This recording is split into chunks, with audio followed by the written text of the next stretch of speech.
বিসমিল্লাহির রহমানির রহিম। বইয়ের নাম আল্লাহর দিকে আহ্বান। রচনায় AKM নাজির আহমদ। প্রকাশনায় আহসান পাবলিকেশন, কাঁটাবন মসজিদ ক্যাম্পাস, ঢাকা। সূচিপত্র। গোড়ার কথা, মানুষের কর্তব্য, মুমিনের কর্তব্য, আল্লাহর দিকে আহ্বান ও নবীগণ, নতুন আইয়ামে জাহিলিয়াত, মুসলিম উম্মার কর্তব্য, আহ্বান জ্ঞাপনের প্রস্তুতি গ্রহণ, আহ্বানকারীর বৈশিষ্ট্য, আহ্বান জ্ঞাপনের ক্রমধারা, ইসলাম বিরোধী প্রভাবশালী গোষ্ঠীর প্রতি আহ্বান, নিরক্ষরদের প্রতি আহ্বান, আহ্বানকারীর ভাষণ। পৃষ্ঠা ৫। গোড়ার কথা। আল্লাহ রাব্বুল আলামিন ইচ্ছা করলেন তিনি এক নতুন জীব সৃষ্টি করবেন, যে হবে পৃথিবীতে তাঁর খলিফা বা প্রতিনিধি। আদম আলাইহিস সালামের সৃষ্টি আল্লাহর সেই ইচ্ছারই বাস্তবায়ন। খলিফা তাঁকেই বলা হয় মালিকের অধীনতা স্বীকার করে যিনি মালিকের দেয়া ক্ষমতা ইখতিয়ার প্রয়োগ করেন।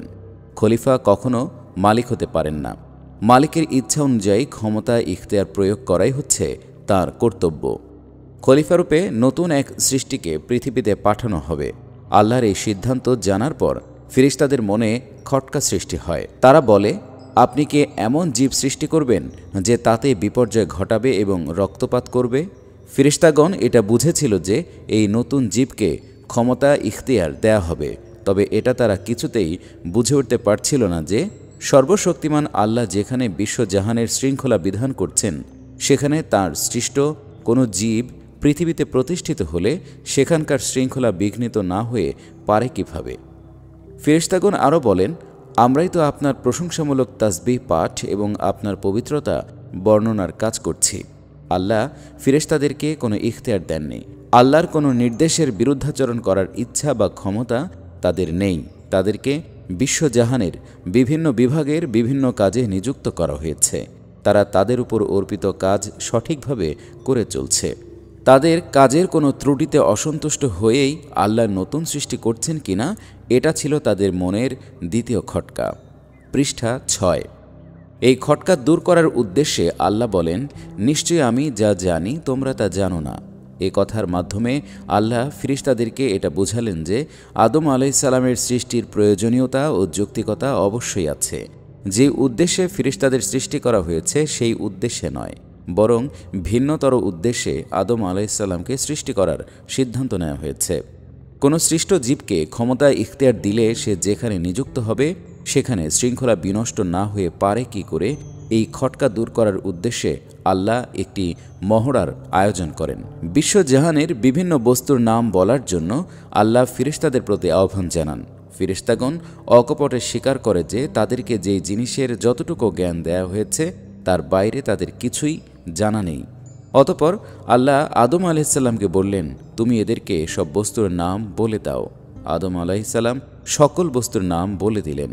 এই মহড়ার মাধ্যমে আল্লাহ রাব্বুল আলামিন একথা সুস্পষ্ট করে দিলেন যে তিনি যাকে ক্ষমতা ইখতিয়ার দিচ্ছেন তাকে সঙ্গে সঙ্গে ব্যাপক জ্ঞানও দেওয়া হচ্ছে। তাকে ক্ষমতা ইখতিয়ার দেয়াতে যে বিপর্যয়ের আশঙ্কা রয়েছে তা প্রকৃত ব্যাপারের একটি দিক মাত্র, তাতে কল্যাণেরও একটি সম্ভাবনাময় দিক রয়েছে। এবার আল্লাহ ফিরিস্তাদেরকে আদমের নিকট অবনত হতে নির্দেশ দেন। পৃষ্ঠা ৭। وَإِذْ قُلْنَا لِلْمَلَائِكَةِ اسْجُدُوا لِآدَمَ فَسَجَدُوا إِلَّا إِبْلِيسَ أَبَى وَاسْتَكْبَرَ وَكَانَ مِنَ الْكَافِرِينَ। যখন আমি ফিরিস্তাদের আদেশ করলাম আদমের নিকট অবনত হও, ইবলিস ছাড়া সকলে অবনত হল। সূরা আল বাকারা আয়াত ৩৪। বিশ্বজাহানের বিভিন্ন প্রাণী ও বস্তুর রক্ষণাবেক্ষণের দায়িত্ব পালন করছে ফিরিস্তাগণ। খলিফা হিসেবে ক্ষমতা ইখতিয়ার প্রয়োগ করতে গেলে আদম আলাইহিস সালাম ও তার সন্তানদেরকে প্রাণী ও বস্তু জগতের অনেক কিছু ব্যবহার করতে হবে। এক্ষেত্রে ফিরিস্তাগণ তাদের স্বাভাবিক কর্তব্য পালনের তাগিদে আদম আলাইহিস সালাম ও তার সন্তানদেরকে বাধা দিলে জটিলতার সৃষ্টি হবে।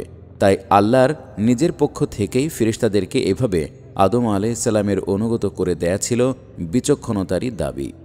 এবার আসে ইবলিসের অবনত হওয়ার কথা। ইবলিস জিন জাতির অন্তর্ভুক্ত। নিরবচ্ছিন্নভাবে আল্লাহর ইবাদত করে সে ফেরেশতাদের অনুরূপ মর্যাদা লাভ করে। তাই ফিরেশতাদের সঙ্গে মিলিত হয়ে আদম আলাইসাল্লামের নিকট অবনত হওয়ার নির্দেশ তার জন্য প্রযোজ্য ছিল। আল্লাহর নির্দেশ শোনার সঙ্গে সঙ্গেই ফিরেশতাগণ আদম আলাইসাল্লামের নিকট অবনত হয়, কিন্তু ইবলিস মাথা উঁচিয়ে থাকে। জিন হয়েও ইবাদতের বদৌলতে ইবলিস ফিরেশতার অনুরূপ মর্যাদা লাভ করে, কিন্তু তার মনে গোপনে একটি ব্যাধি বাসা বাঁধে। সে ব্যাধির নাম অহংকার। এই অহংকারের কারণেই সে খলিফা হিসেবে আদম আলাইসাল্লামের নিযুক্তিতে সন্তুষ্ট হতে পারেনি, তাই সে আদম আলাইসাল্লামের অনুগত হতে রাজি হয়নি। পৃষ্ঠা 8। قال ما منعك ألا تسجد إذ أمرتك قال أنا خير منه خلقتني من نار وخلقته من طين। আল্লাহ বললেন, আমি যখন নির্দেশ দিলাম তখন অবনত হওয়া থেকে কিসে তোমাকে বিরত রাখল? সে বলল, আমি তার চেয়ে উত্তম। আপনি আমাকে আগুন থেকে সৃষ্টি করেছেন আর তাকে সৃষ্টি করেছেন মাটি থেকে। সূরা আল আরাফ আয়াত 12। আল্লাহর নির্দেশ মানতে না পারার পেছনে ইবলিসের অহংকারী যে একমাত্র কারণ ছিল তা এখানে ব্যক্ত হয়েছে। ইবলিস এই যুক্তি দেখায় যে শ্রেষ্ঠতর উপাদানের তৈরি হওয়ার কারণে সে নিকৃষ্টতর উপাদানের তৈরি আদমের নিকট মাথা নত করতে পারে না। অহংকারের কারণেই ইবলিস এই বাঁকা যুক্তি বেছে নেয়। সরল মনে স্রষ্টার নির্দেশ পালনই যে তার জন্য শোভনীয়, এই সহজ কথা সে ভুলে যায়। স্রষ্টা তো মহাজ্ঞানী, প্রজ্ঞাময়। তার প্রজ্ঞার বহিঃপ্রকাশই বিশ্ব সৃষ্টি। তার বিশ্ব পরিকল্পনায় তিনি কোন সৃষ্টিকে কোন স্থান দেবেন, কোন সৃষ্টিকে কোন মর্যাদা দেবেন, এটা তার নিজের ব্যাপার। সৃষ্টির কর্তব্য শুধু স্রষ্টার নির্দেশ পালন। স্রষ্টার কাছ থেকে নির্দেশ এসেছে, এটা জানার পর সেই নির্দেশ পালনে সামান্যতম বিলম্ব না করাই সৃষ্টির পক্ষে শোভনীয়। প্রজ্ঞাময় আল্লাহর কোনো নির্দেশের তাৎপর্য কারো নিকট বোধগম্য না হলেও তার অনুসরণের মধ্যেই যে কল্যাণ নিহিত রয়েছে তা বিশ্বাস করে সেই মোতাবেক পদক্ষেপ নেয়াই সৃষ্টির কর্তব্য। পৃষ্ঠা 9। ইবলিস এই সোজা পথে এলো না, সে আল্লাহর নির্দেশের ত্রুটি নাউজুবিল্লাহ আবিষ্কার করতে লেগে গেল। শ্রেষ্ঠতর উপাদানের সৃষ্টি এই যুক্তিতে ভর করে সে যিনি তাকে সৃষ্টি করলেন তারই নির্দেশ পালনে অস্বীকৃতি জানিয়ে বসল। ইবলিসের এই অবাঞ্ছিত আচরণে আল্লাহ রাগান্বিত হন। তিনি ইবলিসকে তার সান্নিধ্য থেকে সরে যাবার নির্দেশ দেন। قال فاهبط منها فما يكون لك أن تتكبر فيها فاخرج إنك من الصاغرين। আল্লাহ বললেন, এখান থেকে নিচে নেমে যাও। এখানে অবস্থান করে অহংকার দেখাবার কোনো অধিকার তোমার নেই। বের হয়ে যাও, তুমি হীনদের মধ্যেই শামিল। সূরা আল আরাফ আয়াত 13। আল্লাহ রাব্বুল আলামিনকে এত বেশি অসন্তুষ্ট হতে দেখেও ইবলিস সাবধান হল না। সে অহংকারে এতই মেতে উঠেছিল যে এই অবস্থাতেও সে আল্লাহর নিকট নত হয়ে ক্ষমা প্রার্থনা করল না। আল্লাহর আনুগত্য পরিহার করে অবাধ্যতার পথে দৃঢ়ভাবে অগ্রসর হওয়াকেই সে শ্রেয় মনে করল। قال أنظرني إلى يوم يبعثون قال إنك من المنظرين। সে বলল, আমাকে পুনরুত্থান দিবস পর্যন্ত সুযোগ দিন। আল্লাহ বললেন, তোমাকে সেই সুযোগ দেয়া হলো। সূরা আল আরাফ আয়াত 14-15। পৃষ্ঠা 10। ইবলিস পুনরুত্থান দিবস পর্যন্ত বেঁচে থাকার সুযোগ চেয়ে নিল আদম সন্তানদেরকে আল্লাহর অবাধ্য বান্দায় পরিণত করার চেষ্টা চালানোর জন্য। ইবলিস অহংকারের বশবর্তী হয়ে বিদ্রোহের পতাকা উড়াল, অথচ তার গুমরাহের জন্য সে আল্লাহকেই দায়ী করে বসল। অর্থাৎ তার দৃষ্টিতে আল্লাহর অন্যায় নির্দেশই নাউজুবিল্লাহ তার বিদ্রোহের ক্ষেত্র রচনা করেছে। সংশোধিত হবার সর্বশেষ সুযোগটিও সে পদদলিত করল এবং আল্লাহর পথ থেকে আদম সন্তানদেরকে বিপথে নিয়ে যাবার সর্বাত্মক চেষ্টা চালাবার দৃঢ় সিদ্ধান্ত ব্যক্ত করল। قال فبما أغويتني لأقعدن لهم صراطك المستقيم ثم لآتينهم من بين أيديهم ومن خلفهم وعن أيمانهم وعن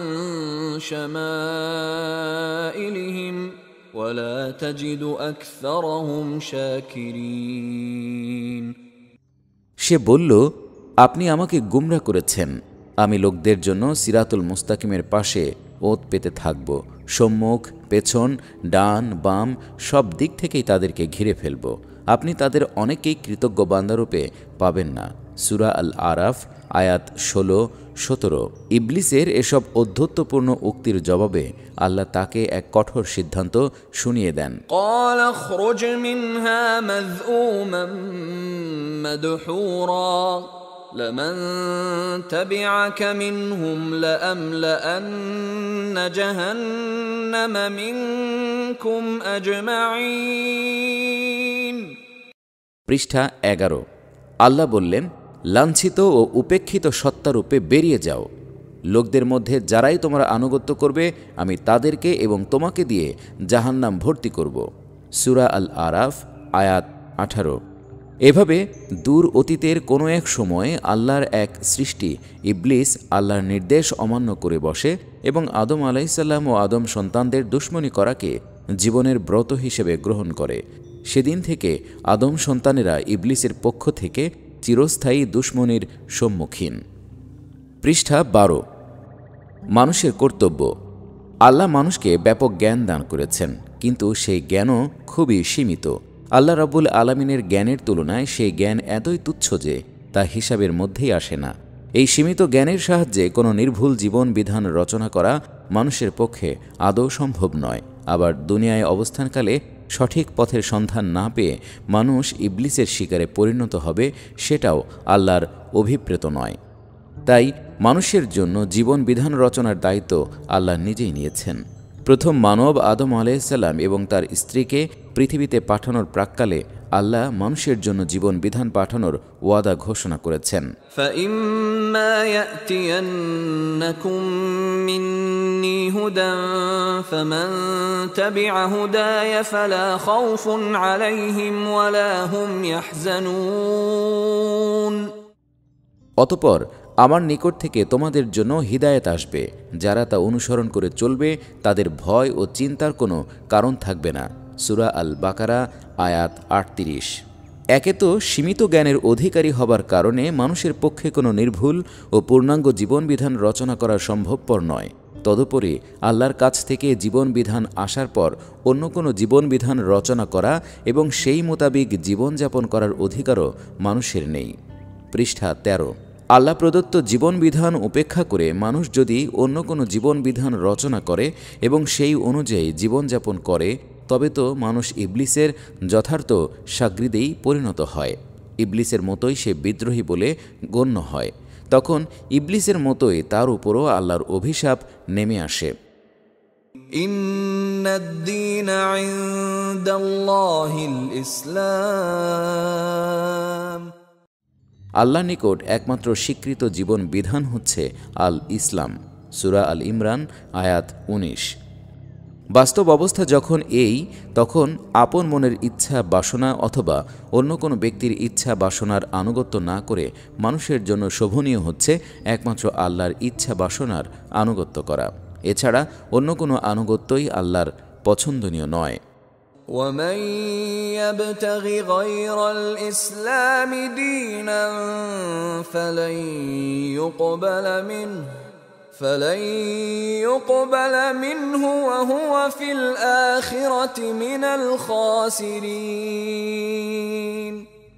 যেই ব্যক্তি ইসলাম ছাড়া অন্য কোনো বিধান অবলম্বন করতে চায় তার কাছ থেকে তা কবুল করা হবে না এবং আখিরাতে সে ক্ষতিগ্রস্তদের মধ্যেই থাকবে। সূরা আল ইমরান আয়াত 85। প্রকৃতপক্ষে বিশ্বজাহানের যাবতীয় সৃষ্টি আল্লাহর নির্দেশের নিকট মাথা নত করে আছে। পৃষ্ঠা 14। আল্লাহর নির্ধারিত আইনগুলো মেনে বিশ্বলোকের সব কিছু নির্দিষ্ট দায়িত্ব পালন করে যাচ্ছে। সামগ্রিকভাবে বিশ্বজাহান আল্লাহর আইন মেনে চলছে বলেই বিশ্বের সর্বত্র শান্তি ও শৃঙ্খলা বিরাজ করছে। বিশ্বব্যাপী আল্লাহর যেসব আইন কার্যকর রয়েছে সেগুলোর সাথে সঙ্গতিশীল আইন তৈরি করা মানুষের সাধ্যের বাইরে। আবার নিজেদের জন্য জীবনবিধান রচনা করে তার সাথে সঙ্গতিশীল রূপে বিশ্বলোকের সব আইনকে নতুনভাবে সাজিয়ে নেওয়াও সাধ্যাতীত। এমত অবস্থায় বিনা দ্বিধায় আল্লাহর বিধান মেনে চলার মধ্যেই মানুষের কল্যাণ নিহিত। أفغير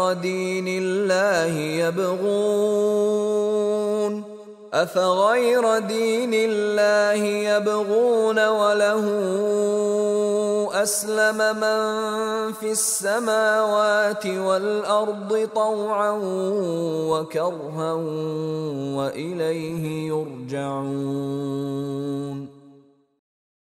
এসব লোক কি আল্লাহর দিন পরিত্যাগ করে অন্য কোনো দিন গ্রহণ করতে চায়, অথচ আসমান ও পৃথিবীর সব কিছুই ইচ্ছায় হোক অনিচ্ছায় হোক তার আনুগত্য মেনে নিয়েছে, আর মূলত তার দিকেই সকলকে ফিরে যেতে হবে। সূরা আল ইমরান আয়াত ৮৩। আল্লাহর বিধান মেনে না নেয়ার মানেই কুফর। যারা এই কুফর অবলম্বন করে তাদের পরিণাম ভয়াবহ। পৃথিবীর জীবনে কুফর অবলম্বন করেও আখিরাতের জীবন কোনো না কোনো প্রকারে নাজাত পাওয়া যাবে, এ ধারণা পোষণ নিতান্তই বোকামি। আল্লাহ বলেন, ইন্নাল্লাযীনা কাফারু ওয়া মাতু ওয়া হুম কুফফারুন ফালান ইউকবালা মিন আহাদিহিম মিলউল আরদি যাহাবান ওয়ালাউ ইফতাদা বিহি উলাইকা লাহুম আযাবুন আলীমুন ওয়া মা লাহুম মিন নাসিরিন। পৃষ্ঠা ১৫। যারা কুফর অবলম্বন করল এবং সেই অবস্থায় প্রাণ ত্যাগ করল, তাদের কেউ যদি শাস্তি থেকে বাঁচার জন্য পৃথিবী ভরা পরিমাণ স্বর্ণ বিনিময় হিসেবে হাজির করে, তবুও তা কবুল হবে না।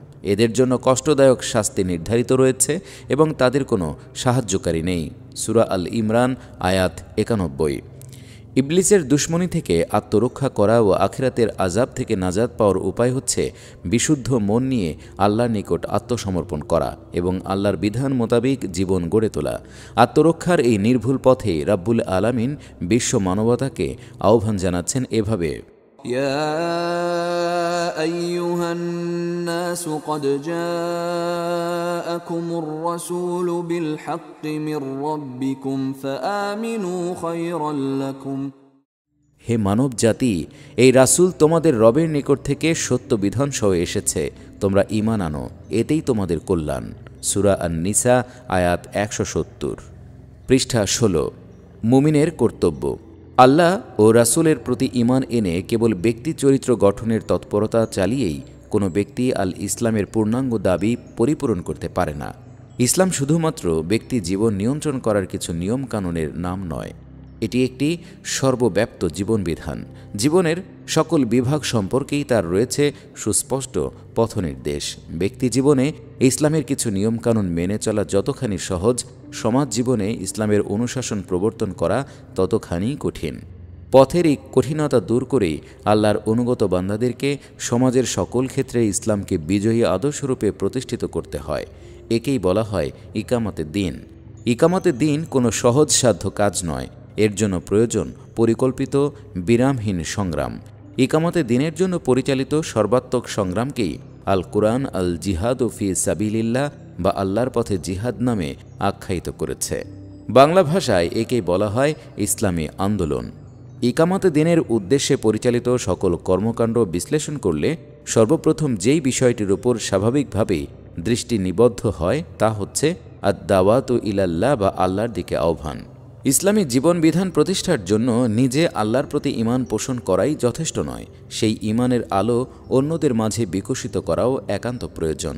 প্রতি যুগেই ইসলামী আন্দোলনের নেতা ও কর্মীগণ নিষ্ঠার সাথে এই কর্তব্য পালনের চেষ্টা করেছেন। পৃষ্ঠা ১৭। আল্লাহর দিকে আহ্বান ও নবীগণ। মানুষকে যাবতীয় অনইসলামী ধ্যান ধারণা ও জীবনবিধান বিসর্জন দিয়ে আল্লাহর দিকে ফিরে আসার উদাত্ত আহ্বান জানিয়েছেন নবী রাসূলগণ। আমরা এখানে কয়েকজন নবীর দাওয়াতি তৎপরতা সম্পর্কে আলোচনা করব। নূহ আলাইহিসসালাম। প্রাচীন ইরাকের কুর্দিস্তান অঞ্চলে প্রেরিত হন নূহ আলাইহিসসালাম। দিন রাত পরিশ্রম করে তিনি সেই অঞ্চলের অধিবাসীদেরকে আল্লাহর দিকে এগিয়ে আসার আহ্বান জানাতে থাকেন। তার এই তৎপরতার বর্ণনা দিতে গিয়ে আল্লাহ বলেন, ولقد أرسلنا نوحا إلى قومه إني لكم نذير مبين ألا تعبدوا إلا الله إني أخاف عليكم عذاب يوم أليم আমি নূহকে তার কওমের নিকট পাঠালাম। সে বলল, আমি তোমাদের জন্য সাবধানকারী, আল্লাহ ছাড়া কারো ইবাদত করো না, অন্যথায় আমি আশঙ্কা করছি তোমাদের উপর কষ্টদায়ক আযাব এসে পড়বে। সূরা হুদ আয়াত 25-26। ইব্রাহিম আলাইহিসসালাম। পরবর্তীকালে এই ইরাকেরই উর নগর রাষ্ট্রে নমরুদের পৃষ্ঠপোষকতায় ইবলিসি জীবনযাপন প্রতিষ্ঠিত হয়। পৃষ্ঠা 18। নমরুদ এবং তার রাষ্ট্রের অধিবাসীদেরকে আল্লাহর দিকে আহ্বান জানানোর জন্য প্রেরিত হন ইব্রাহিম আলাইহিসসালাম। তার আব্বাই ছিলেন সেখানকার ইবলিসি জীবন ব্যবস্থার প্রধান উপদেষ্টা। সেই জন্য তার আব্বার নিকট তিনি সর্বপ্রথম দাওয়াতে হক পেশ করেন। ইয়া আবাতি ইন্নী قد جاءني من العلم ما لم يأتك فاتبعني أهدك صراطا سويا হে আব্বাজান, আমার নিকট এমন ইলম এসেছে যা আপনার নিকট আসেনি। আপনি আমার অনুসরণ করুন, আমি আপনাকে সঠিক পথে পরিচালিত করব। সূরা মারিয়াম আয়াত 43। উরবাসীদেরকে সম্বোধন করে ইব্রাহিম আলাইহিসসালাম বলেন, فلما أفلت قال يا قوم إني بريء مما تشركون إني وجهت وجهي للذي فطر السماوات والأرض حنيفا وما أنا من المشركين হে আমার কওম, তোমরা যাদেরকে শরীক বানাচ্ছ সেই সব থেকে আমি নিঃসম্পর্ক। আমি তো একমুখী হয়ে নিজের লক্ষ্য সেই মহান সত্তার দিকে কেন্দ্রীভূত করেছি, যিনি জমিন ও আসমানসমূহকে সৃষ্টি করেছেন। আমি মুশরিকদের অন্তর্ভুক্ত নই। সূরা আল আনআম আয়াত ৭৮-৭৯। তার কওমকে সম্বোধন করে ইব্রাহিম আলাইহিসসালাম আরও বলেন, وإبراهيم إذ قال لقومه اعبدوا الله واتقوه ذلكم خير لكم إن كنتم تعلمون তোমরা আল্লাহর ইবাদত করো এবং তাকে ভয় করে চলো, এটা তোমাদের জন্য উত্তম যদি তোমরা তা বুঝো। সূরা আল আনকাবুত আয়াত ১৬। পৃষ্ঠা ১৯। হুদ আলাইহিসসালাম। প্রাচীন আরবের এক প্রতাপশালী জাতি ছিল আদ জাতি। কুফরি জীবনধারায় এই জাতি ছিল অভ্যস্ত। এই জাতিকে আল্লাহর দিকে আহ্বান জানানোর জন্য প্রেরিত হন হুদ আলাইহিসসালাম। তার দাওয়াতি তৎপরতার বর্ণনা দিতে গিয়ে আল্লাহ বলেন, وإلى عاد أخاهم هودا قال يا قوم اعبدوا الله ما لكم من إله غيره আদ জাতির নিকট তাদের ভাই হুদকে পাঠালাম। সে বলল, হে আমার কওম, তোমরা আল্লাহর ইবাদত করো, তিনি ছাড়া তোমাদের আর কোনো ইলাহ নেই। সূরা হুদ আয়াত ৫০। সালিহ আলাইহিসসালাম। প্রাচীন আরবের এক অঞ্চলে ছিল সামুদ জাতির বাস। এই জাতির লোকেরা ছিল প্রতাপশালী। বিভিন্ন শিল্পকর্মে, বিশেষ করে ভাস্কর্য শিল্পে সারা দুনিয়ায় তাদের জুড়ি ছিল না। পাথরের পাহাড় শ্রেণী খোদাই করে প্রাসাদ বানিয়ে তারা তাতে বসবাস করত। তারা ইবলিসের শাগরিদ ছিল। এই পাপী কওমকে আল্লাহর দিকে আহ্বান জানানোর জন্য প্রেরিত হন সালিহ আলাইহিসসালাম। তার দাওয়াতি তৎপরতার বিবরণ রয়েছে আল কোরআনে। وإلى ثمود أخاهم صالحا قال يا قوم اعبدوا الله ما لكم من إله غيره সামুদ জাতির নিকট তাদের ভাই সালিহকে পাঠালাম। সে বলল, হে আমার কওম, তোমরা আল্লাহর ইবাদত করো, তিনি ছাড়া তোমাদের আর কোনো ইলাহ নেই। সূরা হুদ আয়াত ৬১।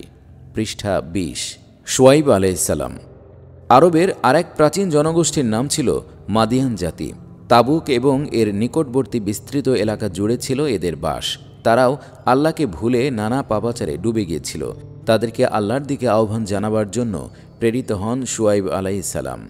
তার দাওয়াতি কাজ সম্পর্কে আল্লাহ বলেন, وإلى مدين أخاهم شعيبا قال يا قوم اعبدوا الله ما لكم من إله غيره।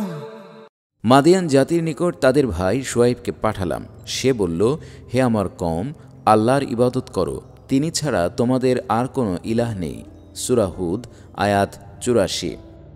ইউসুফ আলাইহিস সালাম। কানান বা ফিলিস্তিনের এক নেক সন্তান ছিলেন বালক ইউসুফ। ঈর্ষা পরায়ণ ভাইদের চক্রান্তের শিকার হয়ে তিনি বিজন মরুভূমির এক কুয়াতে নিক্ষিপ্ত হন। একটি ব্যবসায়িক কাফিলা পানির সন্ধানে সেই কুয়ার নিকটে এসে বালক ইউসুফকে উদ্ধার করে। কাফিলার লোকেরা মিশরে পৌঁছে সেখানকার এক প্রভাবশালী ব্যক্তির নিকট তাকে বিক্রি করে দেয়। পৃষ্ঠা ২১। নির্বিঘ্নে কাটছিল ইউসুফের দাস জীবন, কিন্তু তার ক্রমবিকশিত দেহ সৌষ্ঠব ও সৌন্দর্য তার মনিবের স্ত্রীকে প্রেমাসক্ত করে তোলে। স্ত্রী লোকটি তাকে তার সঙ্গে যৌন অপরাধে লিপ্ত হতে আহ্বান জানায়। ইউসুফ আলাইহিস সালাম ছিলেন নবীর পুত্র। তিনি নিজেও ছিলেন আল্লাহর একজন একান্ত অনুগত বান্দা। আবার তিনি ভাবী নবীও ছিলেন। তিনি তার মনিবের স্ত্রীর এই আহ্বানে সাড়া দিলেন না। এতে স্ত্রীলোকটি ভীষণ ক্ষেপে যায় এবং তার বিরুদ্ধে চক্রান্তে মেতে ওঠে। সে ইউসুফের বিরুদ্ধে মিথ্যা মামলা ঠুকে দেয়। কৃতদাসের জবানবন্দির দাম কেউ দিল না। ইউসুফ কারাগারে নিক্ষিপ্ত হন। ইতিমধ্যে ইউসুফ আলাইহিস সালাম নবুয়াত লাভ করেন। কারাগারে কয়েদিরাই তখন তার সঙ্গী। এরা মোটেই ভালো লোক ছিল না। যেই সমাজের উপরতলা ও নিচতলার সবাই পাপী, সেই সমাজ থেকে অপরাধী গণ্য হয়ে যারা কারাগারে আসে, তারা যে কি জঘন্য চরিত্রের লোক তা সহজেই অনুমেয়। ইউসুফ আলাইহিস সালাম এই অধপতিত আদম সন্তানগুলোকে টার্গেট বানিয়ে দাওয়াতি কাজ শুরু করেন। দুজন কয়েদির উদ্দেশ্যে তিনি যেই দাওয়াতি ভাষণ পেশ করেন তা আল কুরআনে পরিবেশিত হয়েছে।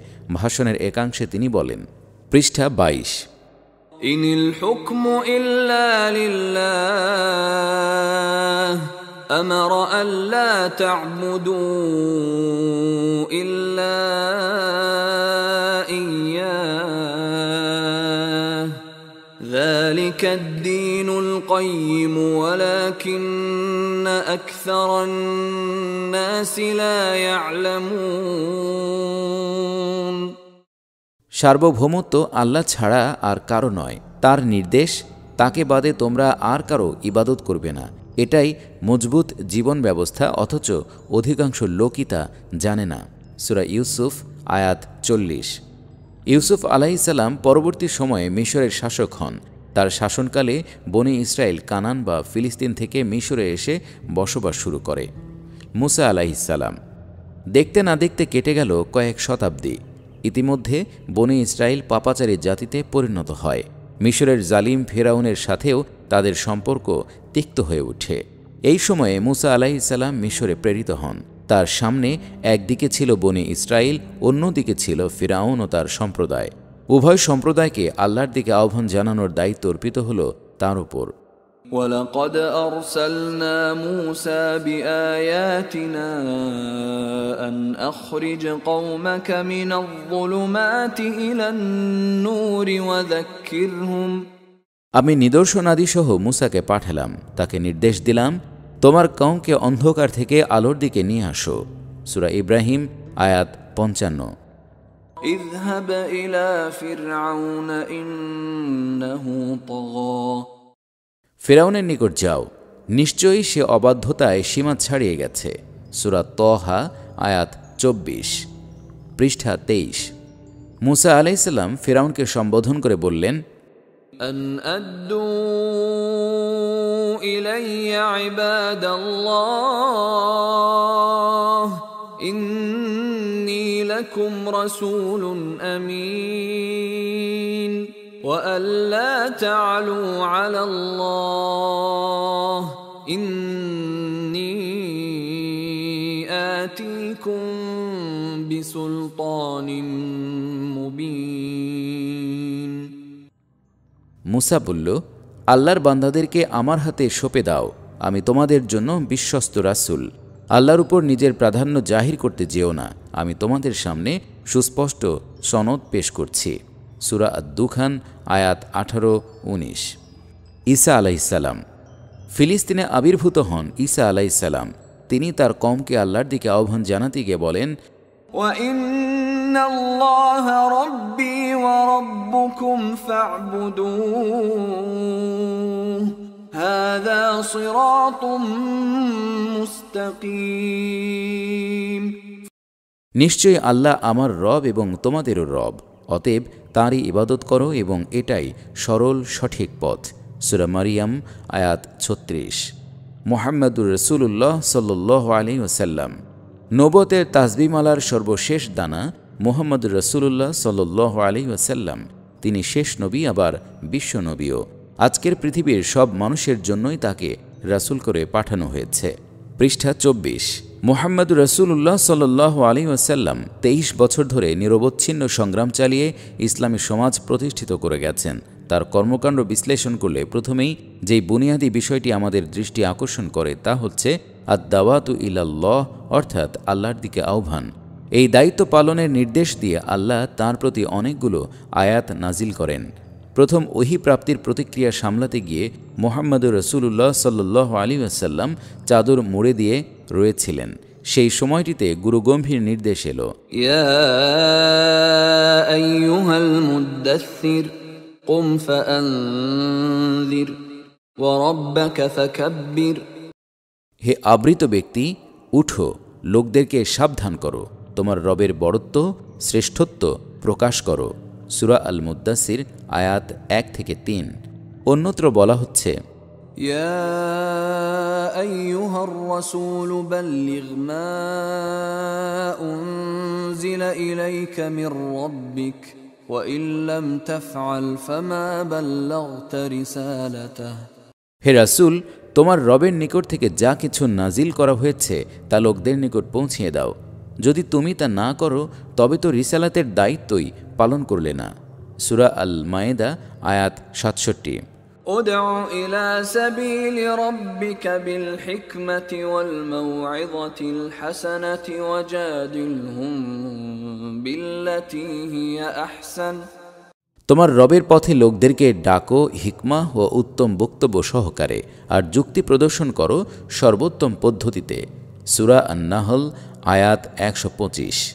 পৃষ্ঠা 25। فلذلك فادع واستقم كما أمرت ولا تتبع أهواءهم। এমত অবস্থায় তুমি আহ্বান জানাতে থাকো আর দৃঢ় থাকো যেমনটি তোমাকে আদেশ করা হয়েছে। ওসব লোকের ইচ্ছা বাসনার অনুসরণ করো না। সূরা আশ-শুরা আয়াত 15। قل هذه سبيلي أدعو إلى الله। বলো, আমার পথ তো এই যে আমি আল্লাহর দিকে আহ্বান জানাই। সূরা ইউসুফ আয়াত 108। আল্লাহর রাসূলের গোটা জীবন আমাদের সামনে। আর দাওয়াতু ইলাল্লাহর দায়িত্ব তিনি কিভাবে পালন করেছেন ইতিহাস তার বিবরণ পেশ করছে। মক্কার এমন কোনো ঘর ছিল না যেখানে তিনি দাওয়াত নিয়ে যাননি। শুধু মক্কা শহরই নয়, এর নিকটবর্তী জনপদগুলোতেও তিনি ছুটে গেছেন সেখানকার লোকগুলোকে আল্লাহর দিকে আহ্বান জানাতে। এই চিন্তাতেই তিনি সদা মশগুল থাকতেন। প্রতিটি সুযোগেরই তিনি সদ্ব্যবহার করতেন।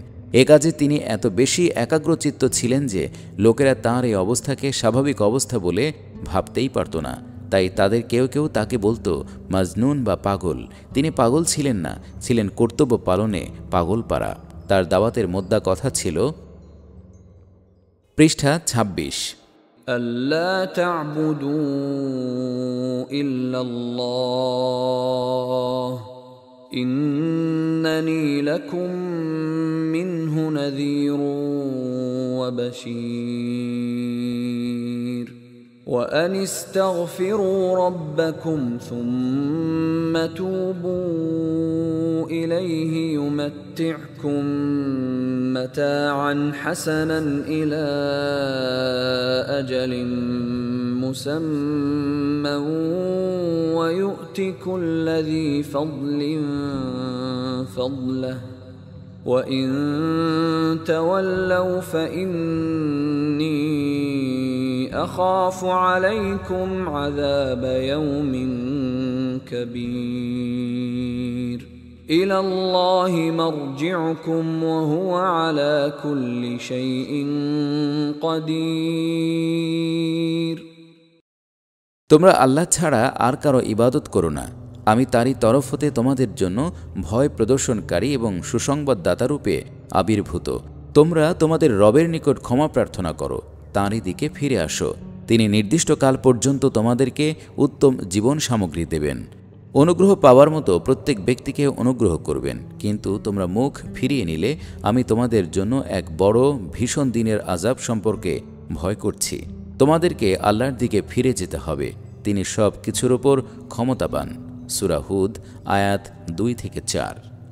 পৃষ্ঠা 27। নতুন আইয়ামে জাহিলিয়াত। মানব সমাজে যখন ইসলামী জীবনবিধান প্রতিষ্ঠিত থাকে না, তখন প্রতিষ্ঠিত থাকে ইবলিসি বিধান। সেই অবস্থায় অধিকতর শক্তিশালী কোনো মানুষ অথবা মানব গোষ্ঠী সাধারণভাবে সকল মানুষের প্রভু সেজে বসে। এসব শক্তিধর ব্যক্তি নিজেদের ইচ্ছা বাসনা বা খেয়াল খুশি মানুষের উপর চাপিয়ে দেয়।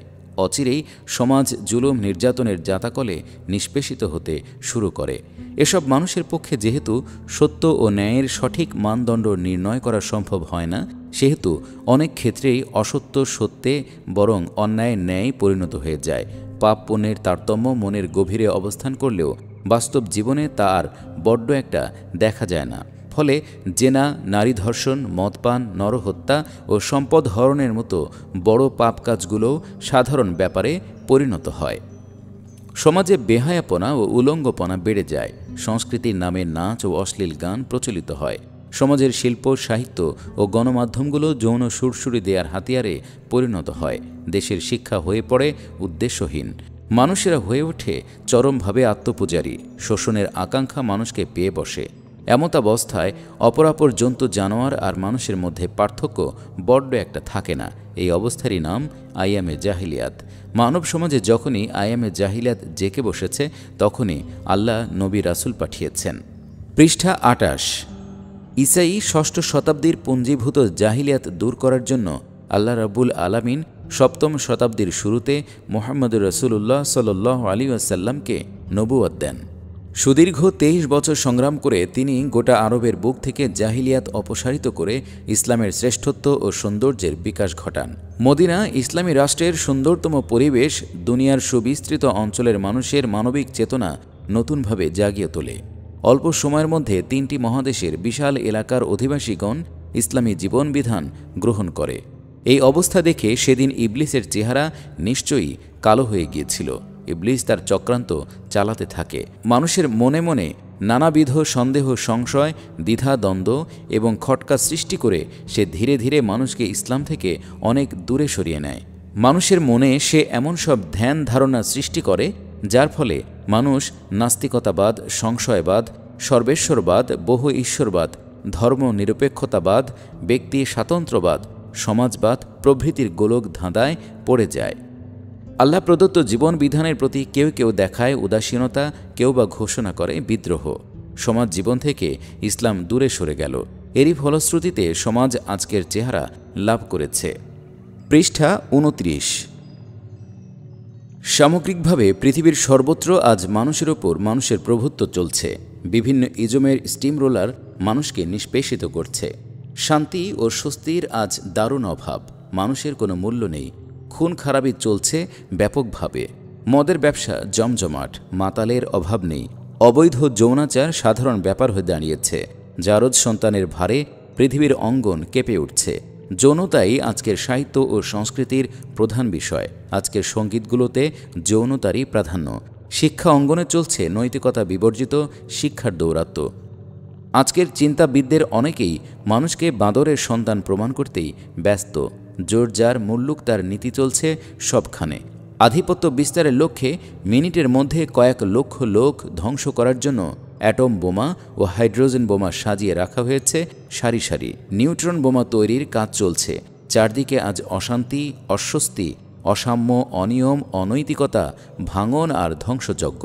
পৃথিবীতে আবার নেমে এসেছে ঘোর জাহিলিয়াত। পৃষ্ঠা ৩০। মুসলিম উম্মার কর্তব্য। মুহাম্মদ সাল্লাল্লাহু আলাইহি ওয়াসাল্লাম সর্বশেষ নবী। এটা সুনিশ্চিত যে আল্লাহ আর কোনো নবী পাঠাবেন না। তবে তাই বলে আল্লাহ বিশ্ব মানবতাকে অসহায় অবস্থায় ছেড়ে দেননি। তিনি তার সর্বশেষ কিতাব আল কুরআনকে হিফাজত করার দায়িত্ব নিয়েছেন। তদুপরি শেষ নবীর শিক্ষাকেও অবিকৃতভাবে মজুত রেখেছেন।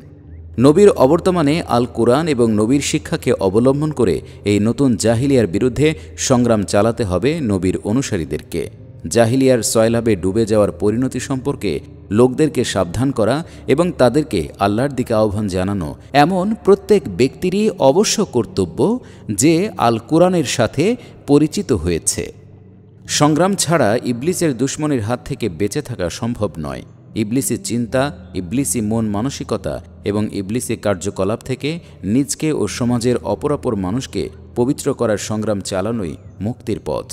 আল্লাহ চান প্রত্যেক মুমিন এই ভূমিকা সঠিকভাবে পালন করুক। পৃষ্ঠা ৩১।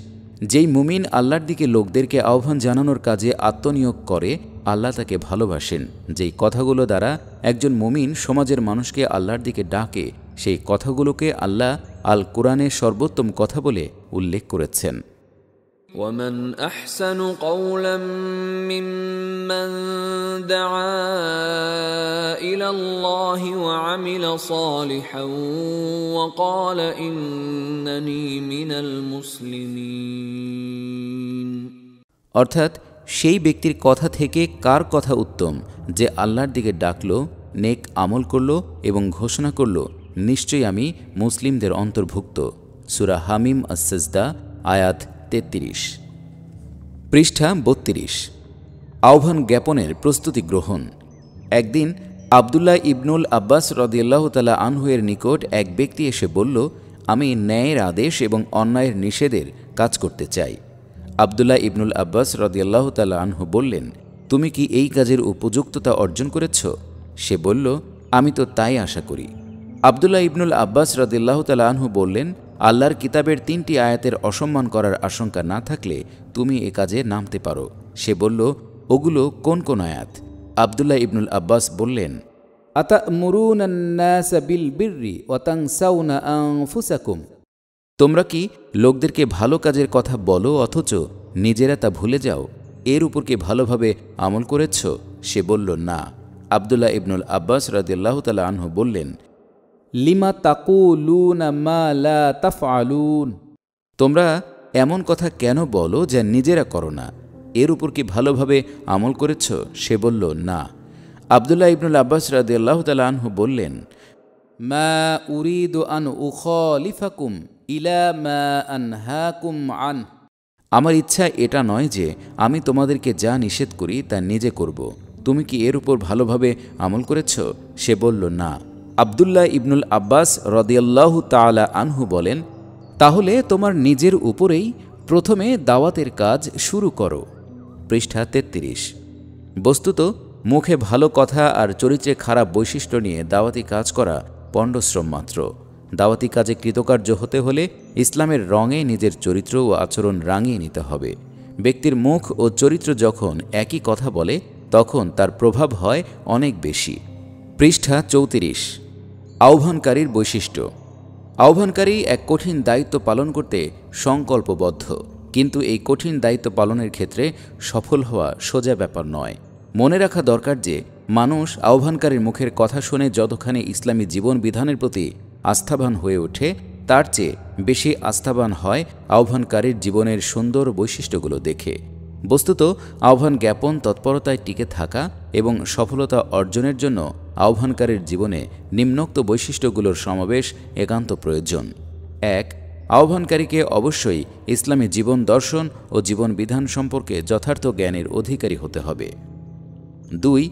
আহ্বানকারীকে অবশ্যই আল্লাহর প্রতি প্রগাঢ় প্রত্যয়ের অধিকারী হতে হবে এবং ইসলামী জীবন দর্শন ও ইসলামের জীবন বিধানের নির্ভুলতা ও শ্রেষ্ঠত্ব সম্পর্কে নিঃসংশয় হতে হবে। ৩. আহ্বানকারীকে ইসলামী জীবন দর্শনের মূর্ত প্রতীক হতে হবে। ৪.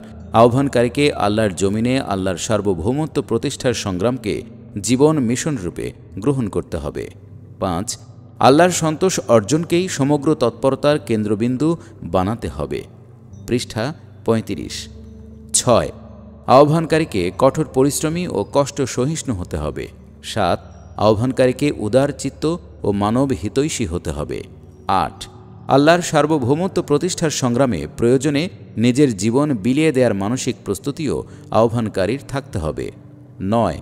আহ্বানকারী পূর্ণাঙ্গ ইসলামের দিকেই মানুষকে আহ্বান জানাবেন, কারো ভয় বা বিদ্রূপের কারণে এর কিছু অংশকে আপাতত গোপন বা মুলতবি রাখবেন না।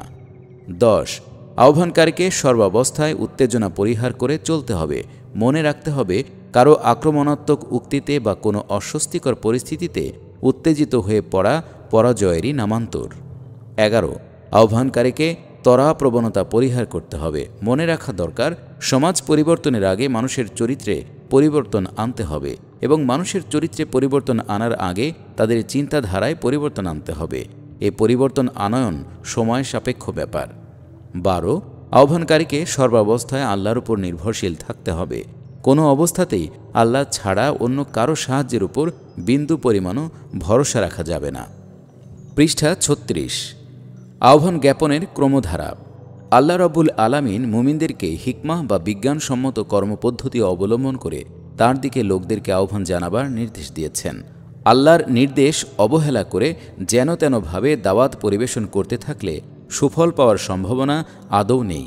আহ্বান জ্ঞাপনের সর্বোত্তম পন্থা হচ্ছে ব্যক্তিগত সাক্ষাৎ ও ধারাবাহিক আলাপ আলোচনা। এই কাজ করতে হবে সুপরিকল্পিতভাবে। প্রথমত, নির্দিষ্ট মেয়াদের জন্য কয়েকজন লোককে টার্গেট করতে হবে। লোক বাছাইকালে এমন সব লোককে বিবেচনায় রাখা দরকার যারা জাতকর্মী, সমাজের বিভিন্ন কর্মকাণ্ডে যাদের ভূমিকা আছে। দ্বিতীয়ত, এই টার্গেট লোকগুলোর সাথে আন্তরিক সম্পর্ক গড়ে তুলতে হবে। তাদের দুঃখ বেদনা ও প্রয়োজনের সময় তাদের পাশে দাঁড়াতে হবে। তৃতীয়ত, অন্তরঙ্গ পরিবেশে তাদের সাথে সমাজ সমস্যা নিয়ে আলাপ করতে হবে। মনে রাখা দরকার, প্রত্যেক মানুষই জীবন ও জগৎ সম্পর্কে কোনো না কোনো ধ্যান ধারণা পোষণ করে। এই ধ্যান ধারণা বিরোধী কোনো বক্তব্য সে সহজে মেনে নিতে পারে না। আল্লাহর দিকে আহ্বানকারী ও সব ব্যক্তির ধ্যান ধারণা অবশ্যই শুধরাতে চাইবেন, কিন্তু কাঠুরিয়ার কুঠারের কঠোর আঘাত হেনে কোনো ব্যক্তির বহুদিনের পোষিত ধ্যান ধারণার মূলোচ্ছেদ করা যায় না। ধ্যান ধারণার ভ্রান্তিগুলো চিহ্নিত করে যুক্তিপূর্ণ আলাপ আলোচনার মাধ্যমেই সেগুলো ব্যক্তির চিন্তা জগৎ থেকে বিদূরিত করতে হবে। পৃষ্ঠা ৩৭। চতুর্থত, তাদের চিন্তা জগতে ইসলামী ধ্যান ধারণার বীজ বপন করতে হবে।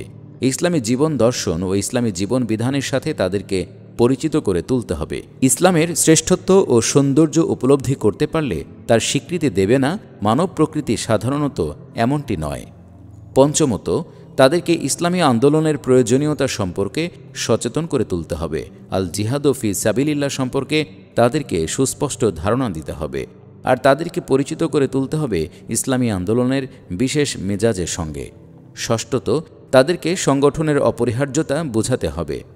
সংগঠন ছাড়া যে কোনো আন্দোলন সুষ্ঠুভাবে পরিচালিত হতে পারে না এবং আন্দোলনের ধারাবাহিকতা ও স্থায়িত্ব যে সংগঠনের উপরেই নির্ভরশীল তা তাদেরকে ভালোভাবে বুঝিয়ে দিতে হবে। সংঘবদ্ধ জীবনযাপনের তাগিদ দিয়ে আল্লাহ ও তার রাসূল সাল্লাল্লাহু আলাইহি ওয়াসাল্লাম যেসব কথা বলেছেন সেগুলোর সাথে তাদেরকে পরিচিত করে তুলতে হবে।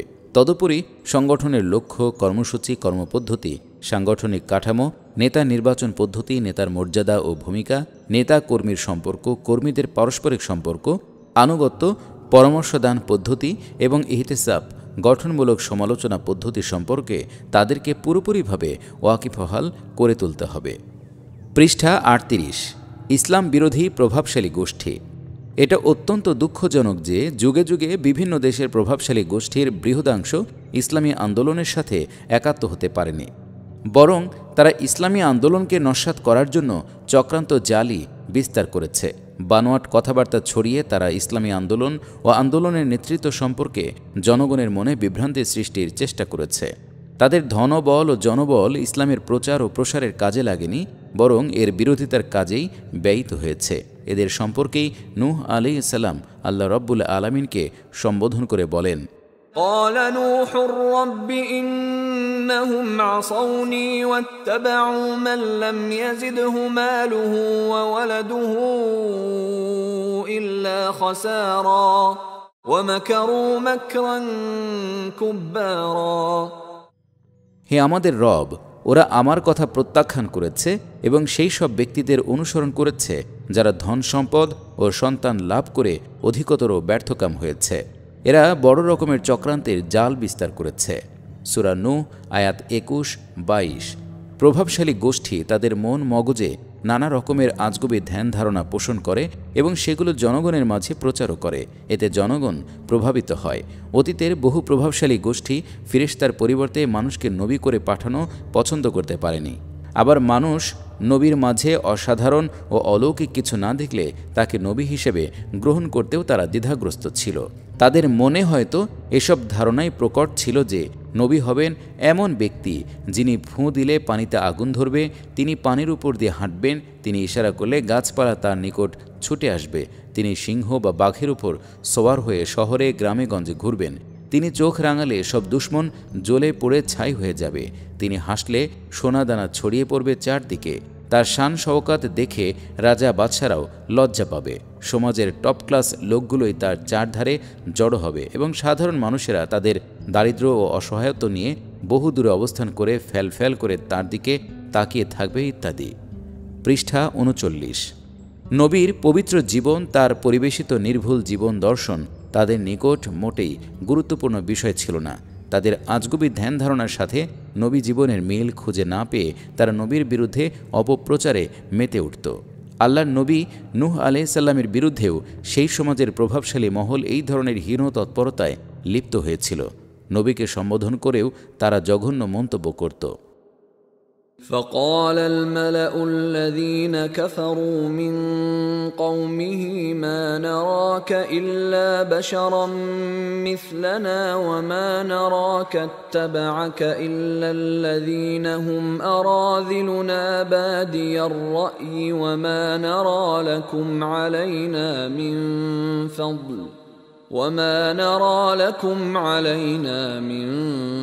فضل بل نظنكم كاذبين।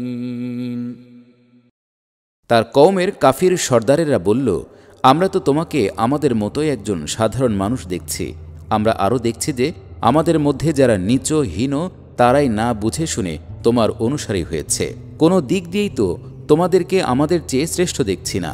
আমাদের ধারণা তোমরা মিথ্যাবাদী। সূরা হুদ আয়াত ২৭। পৃষ্ঠা ৪০।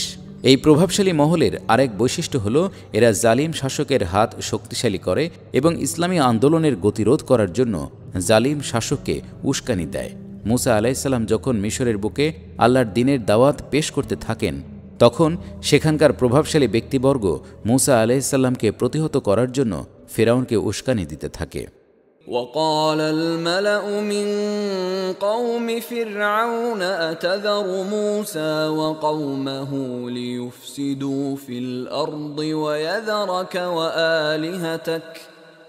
ফিরআউনকে তার জাতির সর্দার ব্যক্তিরা বলল, আপনি কি মুসা ও তার লোকদেরকে দেশে ফাসাদ সৃষ্টির জন্য এমনভাবে খোলা ছেড়ে দেবেন এবং তারা আপনাকে ও আপনার মাবুদদেরকে পরিত্যাগ করে রেহাই পাবে? সূরা আল আরাফ আয়াত ১৬৭।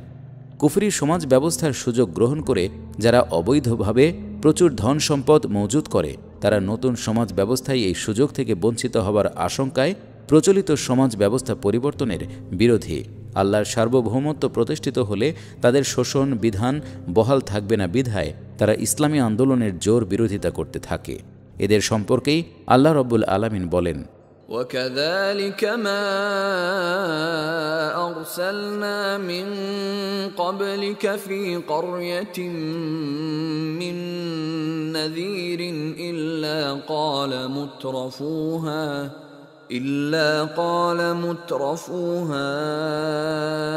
إنا وجدنا آباءنا على وإنا على آثارهم مقتدون। পৃষ্ঠা ৪১। এমনিভাবে তোমাদের পূর্বে যেই জনপদেই আমরা কোনো ভয় প্রদর্শক পাঠিয়েছি, সেখানকার সচ্ছল লোকেরা এই কথাই বলেছে যে আমরা আমাদের বাপ দাদাকে একটি পন্থার অনুসারী পেয়েছি এবং তাদের পদাঙ্ক অনুসরণ করে চলছি। সূরা আজ-জুখরুফ আয়াত 23। ইসলাম বিরোধী প্রভাবশালী মহল শাসকদেরকে সঠিক পন্থা অনুসরণ করতে দেয় না। এক্ষেত্রে রোমের কাইজার হিরাক্লিয়াসের কথা বিশেষভাবে উল্লেখযোগ্য। হিরাক্লিয়াস তার সাম্রাজ্যের অন্যতম প্রদেশ সিরিয়াতে অবস্থানকালে মুহাম্মদ রাসূলুল্লাহ সাল্লাল্লাহু আলাইহি ওয়াসাল্লামের দাওয়াতি চিঠি তার নিকট পৌঁছে তিনি সিরিয়ায় উপস্থিত মক্কার লোকদেরকে দরবারে ডেকে নেন। বাণিজ্য কাফিলা প্রধান আবু সুফিয়ানকে হিরাক্লিয়াস অনেকগুলো প্রশ্ন করেন। প্রশ্নের উত্তরে আবু সুফিয়ান জানান যে মুহাম্মদ উচ্চবংশীয় ব্যক্তি, তার পূর্বপুরুষদের কেউ বাদশা ছিলেন না, সমাজের নিপীড়িত শ্রেণী তার প্রতি আকৃষ্ট, তিনি কখনো মিথ্যা কথা বলেন না, তার অনুসারীদের সংখ্যা বেড়েই চলছে, যুদ্ধে তিনি কখনো হারেন কখনো জিতেন, তিনি কখনো ওয়াদা ভঙ্গ করেন না, সাম্প্রতিককালে কেউ আর এমন বক্তব্য নিয়ে ময়দানে আসেনি, এবং তিনি সালাত কায়েম, জাকাত আদায়, পারস্পরিক সম্পর্ক সংরক্ষণ ও নিষিদ্ধ কাজ বর্জন করার নির্দেশ দেন। এসব শুনে হিরাক্লিয়াস বলেছিলেন, তুমি যা বলেছ তা যদি সত্য হয় তাহলে নিশ্চয়ই তিনি নবী। আমি জানতাম তিনি আবির্ভূত হবেন। যদি আমি বুঝতাম যে তার কাছে পৌঁছতে পারব তাহলে আমি সাক্ষাৎ করতাম, আর আমি তার কাছে থাকতে পারলে তার পা দুখানি ধুয়ে দিতাম, তার রাষ্ট্র আমার পায়ের নিচের জায়গা পর্যন্ত সম্প্রসারিত হবে। পৃষ্ঠা 42। এরপর রাসূলুল্লাহ সাল্লাল্লাহু আলাইহি ওয়াসাল্লামের চিঠিখানা পড়া হলো এবং দরবারে হইচই পড়ে গেল। হিরাক্লিয়াস একটি বিশেষ কক্ষে রোমের প্রধান ব্যক্তিদেরকে একত্রিত করে বললেন, রোমবাসীগণ, তোমরা কি স্থায়ী সফলতা ও হিদায়েত চাও? তোমরা কি তোমাদের রাষ্ট্রের স্থায়িত্ব কামনা করো? একথা শোনামাত্র প্রধানগণ বুঝতে পেল যে কাইজার তাদেরকে ইসলাম গ্রহণ করার পরামর্শ দিচ্ছেন। অসন্তুষ্ট হয়ে তারা আসন ছেড়ে দরজার দিকে ছুটে যেতে শুরু করে। এমত অবস্থায় হিরাক্লিয়াস ভড়কে যান এবং তিনি ভোল পাল্টে ফেলেন। তিনি বলেন, লোক সকল, আমি তোমাদের ধর্ম বিশ্বাসের দৃঢ়তা পরীক্ষা করছিলাম, তোমাদের কাছ থেকে যা আশা করছিলাম তা পেয়েছি। প্রধানগণ সন্তুষ্ট হয়ে কাইজারকে কুর্নিশ করে। প্রভাবশালী গোষ্ঠীর চাপের কারণে হিরাক্লিয়াস ইসলাম গ্রহণ করার সৌভাগ্য অর্জন করতে পারেননি। পৃষ্ঠা 43। প্রভাবশালী গোষ্ঠীর প্রতি আহ্বান। সমাজ কখনো নেতৃত্ব শূন্য থাকে না। সমাজের উপর থেকে নিচ পর্যন্ত সকল স্তরেই উল্লেখযোগ্য সংখ্যক লোক প্রভাব বিস্তার করে থাকে। জনসাধারণ সাধারণত এই প্রভাবশালী গোষ্ঠীর অনুসরণ করে থাকে। এদের ধ্যান ধারণা এবং জীবনযাত্রা জনসাধারণের নিকট আকর্ষণীয় বিষয় বলে গণ্য হয়। এই প্রভাবশালী গোষ্ঠী সমাজকে বুদ্ধিবৃত্তিক নেতৃত্ব দিয়ে থাকে। তদুপরি বস্তুগত উপায় উপাদানের সিংহভাগই এরা নানা কায়দায় নিজের দখলে রাখে। নেতৃত্বের আসনে আসীন হবার মৌলিক মানবীয় গুণাবলীও এদের মধ্যে পাওয়া যায়। প্রভাবশালী গোষ্ঠী যেই রং ধারণ করে, সমাজ ধীরে ধীরে সেই রং ধারণ করে থাকে। এসব কারণেই আল্লাহর পথে আহ্বানকারীকে অন্যান্যদেরকে দাওয়াত দেওয়ার সঙ্গে সঙ্গে প্রভাবশালী গোষ্ঠীর দিকে বিশেষ নজর দিতে হয়। নূহ আলাইহিসসালাম, হুদ আলাইহিসসালাম, সালিহ আলাইহিসসালাম ও শুআইব আলাইহিসসালামকে আমরা প্রভাবশালী ব্যক্তিদেরকে বিশেষভাবে আল্লাহর দিকে আহ্বান জানাতে দেখি। ইব্রাহিম আলাইহিসসালাম প্রথমেই তার আব্বা এবং পরিবার সদস্যদের নিকট দাওয়াত পেশ করেন। এই পরিবার উর নগর রাষ্ট্রে মর্যাদার আসনে আসীন ছিল। পৃষ্ঠা 44। অতঃপর ইব্রাহিম আলাইহিসসালাম নমরুদকে আল্লাহর সার্বভৌমত্ব মেনে নেয়ার আহ্বান জানান। মুসা আলাইহিসসালাম ফিরাউনের নিকট ওই একই আহ্বান পেশ করেন। দানিয়েল আলাইহিসসালামকে আমরা দেখি নেবুকাদনেজারের নিকট দাওয়াত পেশ করতে। ঈসা আলাইহিসসালাম প্রথমে প্রভাবশালী ইয়াহুদি পণ্ডিতদেরকে আল্লাহর পথে এগিয়ে আসার আহ্বান জানান। মুহাম্মদুর রাসূলুল্লাহ সাল্লাল্লাহু আলাইহি ওয়াসাল্লাম মক্কার প্রধান ব্যক্তিদের দিকে বিশেষ নজর দিয়ে দাওয়াতি তৎপরতা চালাতে থাকেন। প্রভাবশালী গোষ্ঠীর দিকে নজর দেবার কারণ হচ্ছে, ১. এরা ইসলামী জীবনবিধান গ্রহণ করলে জনসাধারণের পক্ষে ইসলাম গ্রহণের পথ সহজ হয়ে যায়। ২. এরা ইসলামী জীবনবিধান গ্রহণ করলে এদের আয়ত্তাধীন বস্তুগত উপাদানগুলো ইসলাম প্রতিষ্ঠার কাজে ব্যয়িত হয়। ৩. এরা ইসলামী জীবনবিধান গ্রহণ করলে এদের প্রতিভা ও বুদ্ধিবৃত্তি ইসলাম প্রতিষ্ঠার কাজে নিয়োজিত হয়। ৪. এরা ইসলামী জীবনবিধান গ্রহণ করে সঠিকভাবে আত্মগঠন করলে আন্দোলনের আগামী দিনের নেতৃত্ব এদের মধ্য থেকে গড়ে ওঠে। পৃষ্ঠা ৪৫। নিরক্ষরদের প্রতি আহ্বান। আজকের মতো অতীতেও মানব সমাজে কম বেশি নিরক্ষর লোক ছিল। অতীতের ইসলামী আন্দোলনগুলো স্বাক্ষর ও নিরক্ষর এই উভয় ধরনের লোকের নিকটই দাওয়াত পেশ করেছে। এ যুগে অনেকেই নিরক্ষরদের নিকট দাওয়াত সম্প্রসারণের বিষয়টিকে একটি নতুন সমস্যা হিসেবে চিহ্নিত করতে চান। ব্যাপারটি মোটেই এমন নয়। এই সমস্যা অতীতেও ছিল।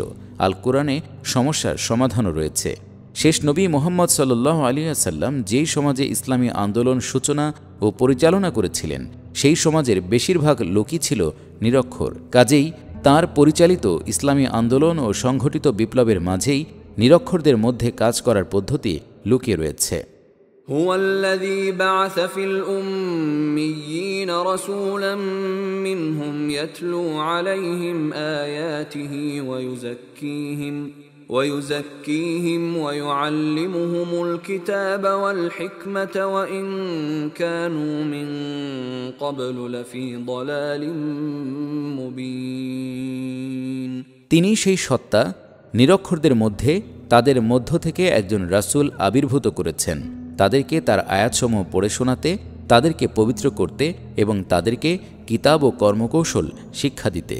সূরা আল জুমুয়া আয়াত 2। এই আয়াতে পরিষ্কারভাবে জানানো হয়েছে যে আল্লাহ রাসূল সাল্লাল্লাহু আলাইহি ওয়াসাল্লাম যাদের মধ্যে কাজ করেছেন তাদের বেশিরভাগই উম্মি বা নিরক্ষর ছিল। এই নিরক্ষর জনগোষ্ঠী ছিল আল্লাহর রাসূলের কর্মক্ষেত্র।